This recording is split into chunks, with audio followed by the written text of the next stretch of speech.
ராம் நாராயண ராம். நாம் செய்கிற ஒவ்வொரு செயலும், நம் எண்ணங்களும் அனைத்தும் ராம் நாராயண ராமையே அடிப்படையாகக் கொண்டவை. இவர் ஒவ்வொரு இடத்திலும் ஒவ்வொரு அணுவிலும் இருக்கிறார். இந்த ராமை தவிர இந்த உலகத்தில் வேறு எதுவும் இல்லை. இங்கு இருக்க வேண்டியது ஒரே ஒரு மதம்தான், அது ஜீவ மதம். பூமியில் உள்ள மதங்கள் அனைத்தும் மனிதனால் உருவாக்கப்பட்டவை.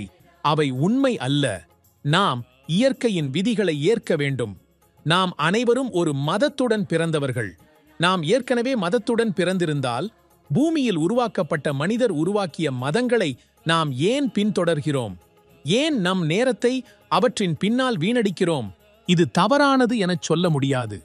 இன்று சமூகத்தில சில பிரிவினர் இன்னும் பிரித்து ஆட்சி செய் என்ற அரசியலை பயன்படுத்தி நம்மை ஆட்சி செய்கிறார்கள் மற்றும் நாமே நம்மை ஆட்சி செய்ய விடுகிறோம்.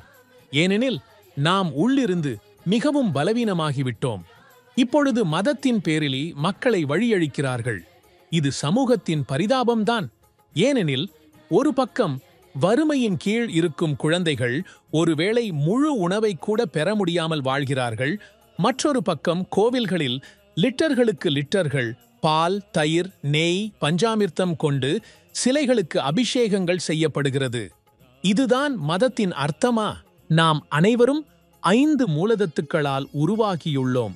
நம் அனைவரிடமும் ஒரே மாதிரியான மனமும் இருதயமும் இருக்கிறது. ஆனால் நம்மிடையே உள்ள வித்தியாசம், நாம் நம் உள்ளத்தில் நேர்மையை வைக்கும் அதோடு துன்மார்க்கத்தையும் வைக்கிறோமா என்பதில்தான் இருக்கிறது. நாம் ஒருவருக்கொருவர் நன்மை செய்வதற்கான எண்ணமா வைக்கிறோம், அல்லது தீமை செய்யும் எண்ணமா? ஒருவர் பேராசையில் மூழ்கும்போது அவர் மற்றவர்களுக்கு எவ்வளவு துன்பம் தருகிறார் என்பதையும் கவனிக்க மாட்டார். தன் விஷயத்திற்காக ஒருவரையும் மனவருந்த செய்யக்கூடாது. ஒருவரின் நம்பிக்கையை துரோகம் செய்யக்கூடாது.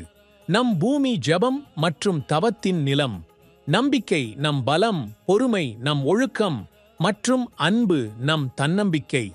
இந்த நம்பிக்கைகளை மனத்தில் வைத்து நாம் முன்னே சென்றால் இலக்கு தானாகவே நம்மை சேரும். ஒருவரை ஒருவர் தாழ்த்த வேண்டிய அவசியமில்லை. இயற்கையால் நமக்கு எவ்வளவோ கொடுக்கப்பட்டுள்ளது. அது வாழ்க்கையை அர்த்தமுள்ளதாக்குவதற்கு போதுமானது. இன்றைய சூழலில் நாம் அனைவரும் மிக விரைவாக மன அழுத்தம் மற்றும் பதட்டத்திற்கு ஆளாகின்றோம். அதனால் ஒவ்வொருவரும் தியானம் செய்ய வேண்டும்.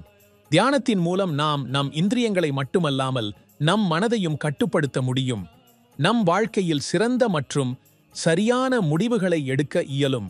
தியானம் நம் தன்மையை மேம்படுத்தும், தலைமை திறன்களை வளர்க்கும், பொறுப்புள்ள குடிமகனாக செயல்படச் செய்யும், மேலும் சமூக சேவையின் உணர்வையும் உருவாக்கும். இந்த பூமியில் சுமார் 800 கோடி மக்கள் வாழ்கிறார்கள் என்பதை நீங்கள் அனைவரும் அறிவீர்கள். நாம் மனிதனால் உருவாக்கப்பட்ட மதங்களை பின்பற்றிக் கொண்டு தவறான பாதையில் செல்கின்றோம். நாம் அதை உணர வேண்டும். மனிதனால் உருவாக்கப்பட்ட மதங்களை அடிப்படையாகக் கொண்டு மக்களை வழிதவறச் செய்பவர்களை கண்டறிந்து அவர்கள் மீது கடும் தண்டனை வழங்கி சமூகத்தின் முன் அவர்களை கொண்டு வர வேண்டும். இது ஒருவரால் மட்டும் செய்யக்கூடிய விஷயம் அல்ல, ஒரே ஒருவரால் முடியும் காரியம் அல்ல. நாம் அனைவரும் ஒன்று சேர்ந்து இந்த பணியை செய்ய சமூகத்தை தூண்ட வேண்டும்.